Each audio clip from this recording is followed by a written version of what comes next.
L'origine de la métaphore.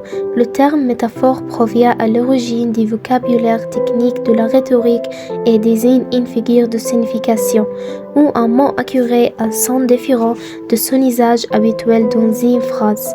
Dans ce domaine riche en termes spécialisés, la métaphore est l'un des rares mots dont l'usage a considérablement augmenté.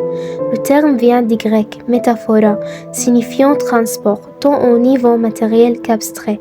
Aristote l'utilise dans sa poétique pour décrire une opération linguistique, affirmant que la métaphore est le transport à une chose d'un nom qui en désigne une autre, que ce soit du genre à l'espèce, de l'espèce au genre ou d'espèce à espèce, selon une relation d'analogie.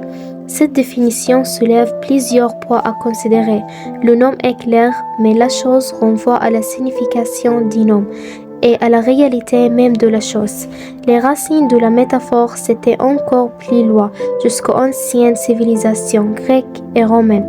Dans la poésie épique grecque, les métaphores étaient fréquemment employées pour évoquer les actions héroïques et des dieux et des héros. Quant à la littérature romaine, il utilisait les métaphores pour exprimer des réflexions politiques et sociales, tout en décrivant également le monde naturel. L'étymologie du terme. Le terme métaphore est composé du préfixe grec méta, qui signifie d'un lieu à un autre, et du radical for issu du verbe grec phoré, qui signifie porter. La métaphore est donc une figure de style qui permet de porter un terme dans un autre lieu, par le fait même de les comparer. La définition de la métaphore. Une métaphore est une figure de style qui consiste à désigner une idée ou un objet en utilisant un mot différent de celui qui serait approprié. Ce mot est relié à l'objet désigné par un lien de ressemblance. Ainsi, on dit que la métaphore est fondée sur le principe de l'analogie, ce qui signifie qu'elle associe deux éléments jugés similaires. Elle permet de représenter la réalité sous forme d'images. C'est d'ailleurs ce qui rend la métaphore complexe selon les sensibilités, les cultures, etc. Les associations possibles peuvent varier et il peut être difficile de reconnaître cette figure de style. La métaphore se compose de deux parties, le comparé et le comparant.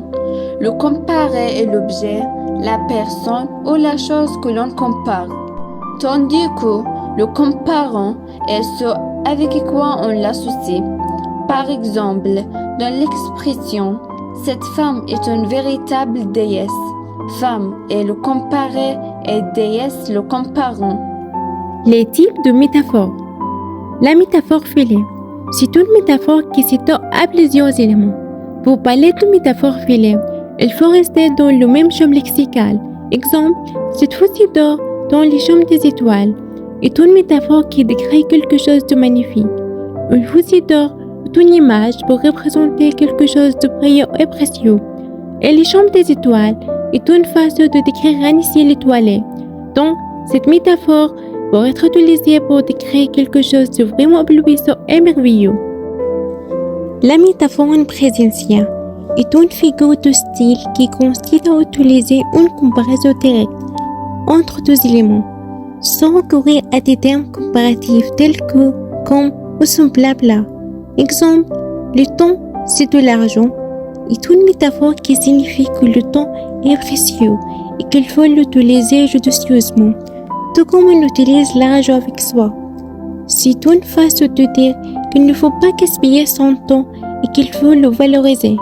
La métaphore en absentia propose un rapprochement analogique entre une réalité explicitement désignée dans le discours et une autre qu'on attendait éventuellement dans le même contexte, mais qui n'est pas nommée et doit être évoquée par le destinataire.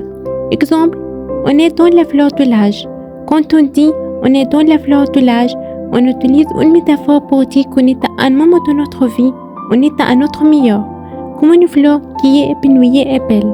Résumé, la métaphore est une figure de style, à la fois forte et adaptable, qui établit des connexions entre diversité, objets ou concepts, et grâce à des analogies implicites.